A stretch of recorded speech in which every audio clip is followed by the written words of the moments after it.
Ya, itu Okey. dia sedikit yang kita dapat ceritakan bersama dengan anda semua keadaan awal lah. Bagaimana kan kita nak kenali ibu hamil yang kita akan bersama-sama sekejap lagi supaya kita tahu apa yang kita ingin bincangkan. Tapi sebelum tu, Ya. kita juga akan bawakan seorang doktor yang akan bercerita juga dengan kita tentang fasa kehamilan yang paling ketara, yang paling berisiko untuk ibu hamil dan sebagainya.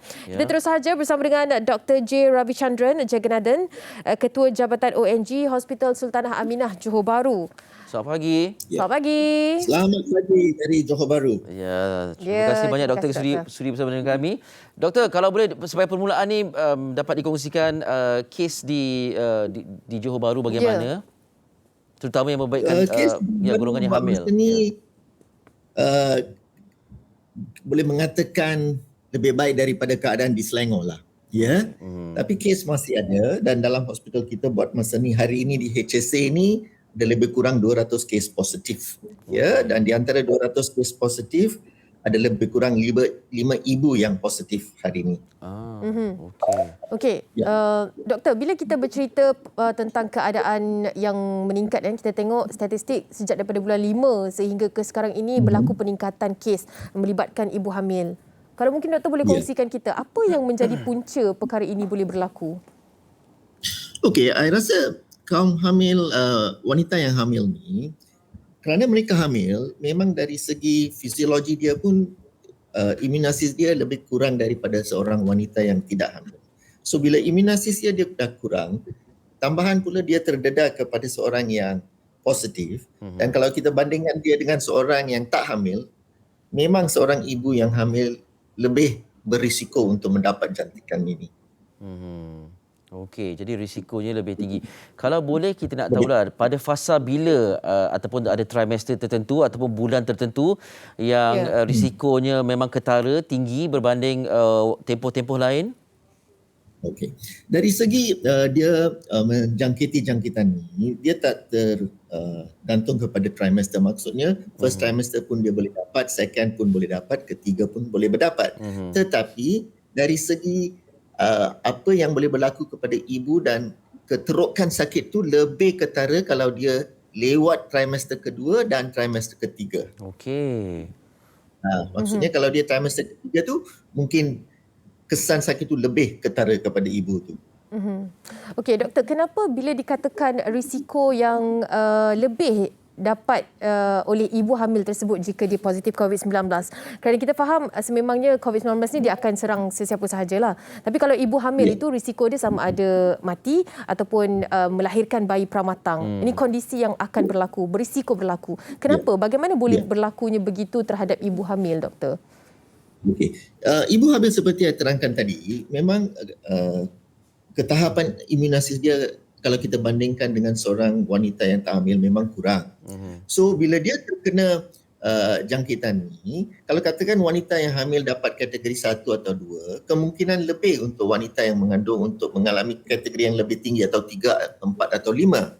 Dan bila dia kena kategori yang tinggi 4 atau 5, dan kalau kita rasa pernafasan ibu itu dah tersesat dan dia kena masuk ICU, dan kemungkinan besar kita kena bagi dia bersalin lebih awal, lebih-lebih untuk menyelamatkan ibu daripada untuk menyelamatkan baby. Jadi kita faham di sini bahawa keutamaannya ialah untuk menyelamatkan ibu dahulu. Ya, ya. Memang kita bila-bila jangkitan masa apa-apa pun, bila dia mengandung katakan 37 minggu pun, masa tu pun kita memberatkan lagi ibu daripada bayi. Okey, doktor, bila kita bercakap tentang keutamaan ini, kalau kita selalu lihat atau fahami tentang situasi ini, banyak bayi ataupun kes yang membabitkan bayi dilahirkan secara pramatang. Tak kala bila yang diputuskan untuk bayi itu terpaksa dilahirkan atau dikeluarkan, adakah ketika keadaan ibunya dah ke ICU ataupun boleh diputuskan sebelum itu untuk mengelakkan risiko yang lebih buruk? Okey, biasanya kalau kita terpaksa mengeluarkan baby yang tak cukup bulan tu, mungkin ini adalah kerana kita nak menolong ibu dari segi pernafasan dia. Okey. Dan ini adalah lebih untuk menyelamatkan ibu. Dan biasanya kes-kes ini kita plan, merancang dan buat dia semasa dia di ICU. Tapi ada juga ibu yang mengandung Mungkin kes dia tidak begitu teruk, tapi dia dah mula mendapat sakit untuk bersalin lebih awal daripada yang kita jangka. So dalam kes ini pun kita terpaksa melahirkan dia perawatan kerana baby dah buat keputusan nak keluar awal. Okey, ada kondisi yang macam ibu hamil yang mampu recover daripada positif COVID-19 ni dan kemudian dapat melahirkan seperti biasa. Ada juga ibu hamil yang tidak dapat survive sehinggalah melahirkan anak tersebut. Jadi disebabkan itu lahirnya bayi pramatang. Jadi kondisi ini adalah disebabkan atas faktor apa, doktor? Adakah background kesihatan ibu hamil itu sendiri? Okey, seperti yang saya katakan tadi, kalau katakan ibu itu mendapat jangkit ini katakan dalam first trimester, katakan masa dia mengandung dekat 11 minggu ke, 12 minggu ke, 15 minggu ke, biasanya kalau kes dia itu tidak melepasi kategori 1 atau 2, kemungkinan besar dia akan sembuh. Dan bila dia sembuh, dan kesan COVID itu kita akan tengok, dan biasanya lepas 2-3 minggu tak ada kesan COVID, kita jaga ibu dan kita boleh memberi dia peluang untuk bersalin biasa bila cukup bulan nanti. Tak perlu kita nak bagi dia bersalin lebih awal. Kerana jangkitan itu dah lepas, ibu dan baby selamat. Okey, faham? baik. Tapi kalau katakan masa jangkitan itu masih ada dan keadaan ibu itu merosot, then kita terpaksa bagi dia bersalin perawatan lebih-lebih untuk menyelamatkan ibu. Okey, sedikit doktor, kita nak tahu jugalah, keutamaan diberikan kepada ibu untuk menyelamatkan nyawanya, tapi bagaimana pula halnya tentang anak yang dilahirkan, sama ada pramatang ataupun tidak keadaannya, pemantauannya macam mana? Okey, biasanya bila kita buat keputusan untuk menyalin ibu tu lebih awal, kita akan bincang dengan rakan kita di Jabatan Pediatrik. Kerana baby yang dilahirkan permatang itu akan dirawat di Jabatan Pediatrik.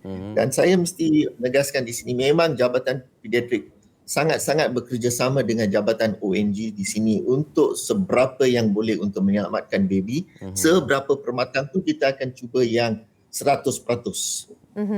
Okey doktor, apakah saranan untuk pencegahan bagi ibu hamil yang boleh kita faham di sini supaya kita dapat mengelakkan daripada kes ini terus berlaku, doktor?